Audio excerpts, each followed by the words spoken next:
Wiebes, Marianne Vos. Lorena Wiebes wins stage 1. History is made. Marianne Vos surpuissant qui va chercher l'étape ici à Provins et le maillot jaune. Here goes Lorena Wiebes, strikes for home.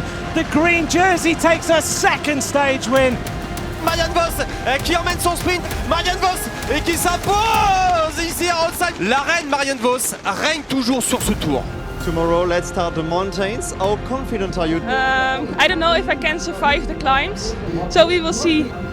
Tomorrow, of course, different riders will be up front. We'll do what we can, but yeah, it's a different kind of race. Aujourd'hui, ça va faire très très mal. Mais bon, on a envie de se montrer et on a envie de faire bien, donc on reste concentré jusqu'au bout. Ashley and I are really good in the long climbs, so I think together we can make it a really nice day. My tactic for today is just to give everything. I'm happy to feel good again, and for sure I will go all out. It's gonna be fireworks, but I'm excited for the fight. It's just up, up, up, up, up, up, up, and climb as fast as possible.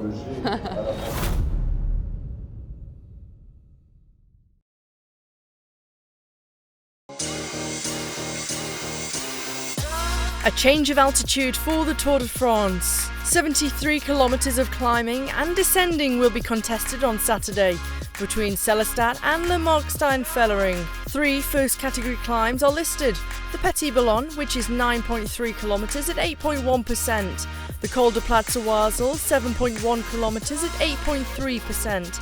And finally, the Grand Ballon, 13.5 kilometres long with an average gradient of 6.7%.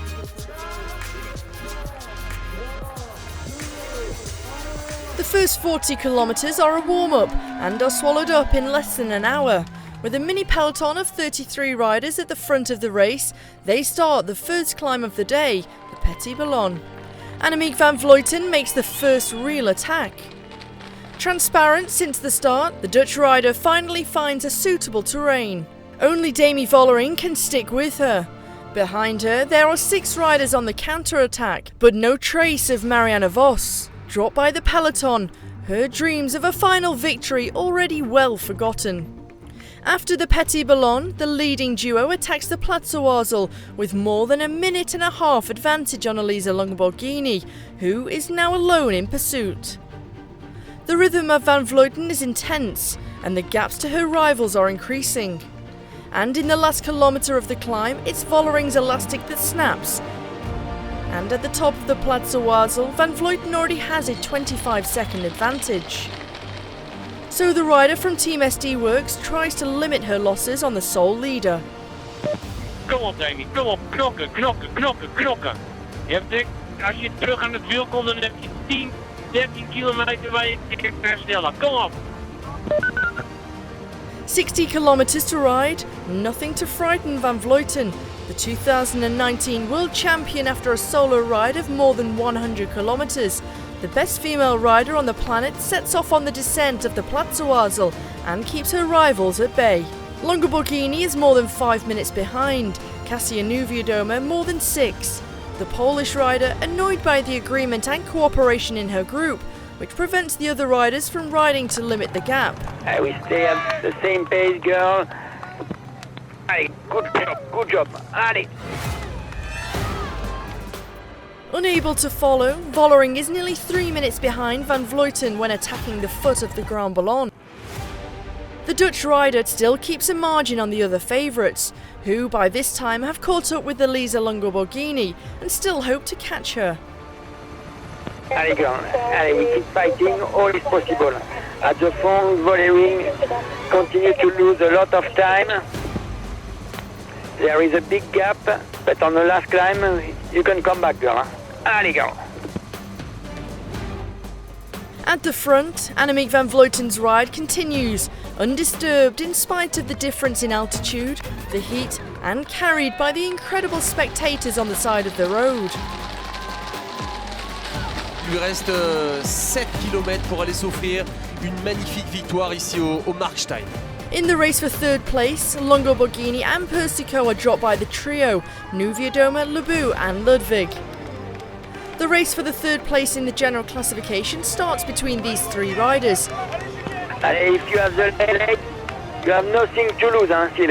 Allez, allez! In another world, Annemiek van Vleuten can savour the moment. The Movistar leader has shown the whole peloton that she is still the boss. Et le final, 300 mètres encore pour Annemiek van Vleuten dans cette étape où elle est partie très loin, à 85 km de l'arrivée. She shrugs defiantly the illness of the earlier part of the week. Van Vleuten is victorious on stage number 7.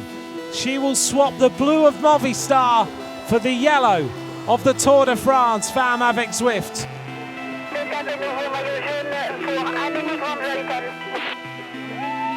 A 93rd career victory for Van Vleuten, the 7th in France, to which she adds the most obvious prize, the most combative rider of the day. Demi VOLLERING finishes almost 3 minutes and 30 seconds later. Cecilie LUDWIG beats Juliette Lebout and NIEWIADOMA in the sprint and takes the 4 bonus seconds for third place.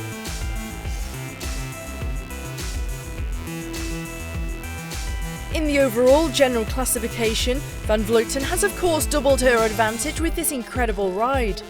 Demi VOLLERING is more than 3 minutes behind, and the winner of the last Giro will be able to see what happens on the last stage. For the podium, nothing is done yet. 1 minute and 43 seconds separate NIEWIADOMA and Elisa Longo-Borghini, who is currently 6th. I have to say that it's exceeding my expectations, the whole Tour de France Femme. So many people are watching already from day one. I was thinking maybe on La Planche-d'Arfil, but tomorrow. But in every village, and the Tour de France Femme is really alive, and it's super cool to wear it tomorrow. Thanks to the 3 points she took on Tuesday in Epernay, Demi VOLLERING is the new owner of the white jersey with the red polka dots. But she is only 1 point ahead of Annemiek van Vleuten. The race for the best climbers jersey is still very much open, with 3 big climbs to go before the finish. Although she is no longer in the yellow jersey of this tour, Marianne Vos is still the clear leader of the points classification. The Jumbo-Visma rider was already almost certain to keep the green jersey this morning, but she was helped by the withdrawal of Lorena Wiebes. She only has to cross the line on La Superplanche de Belfi to secure it. Finally, the white jersey changes shoulders once again. 17th on Saturday, nearly a quarter of an hour behind the winner, Sharon van Anrooy takes the lead in the Best Young Riders classification. Only Misha Brederwald can hope to change that situation by the end of the race. A great end on La Superplanche de Belfi to close this Le Tour de France.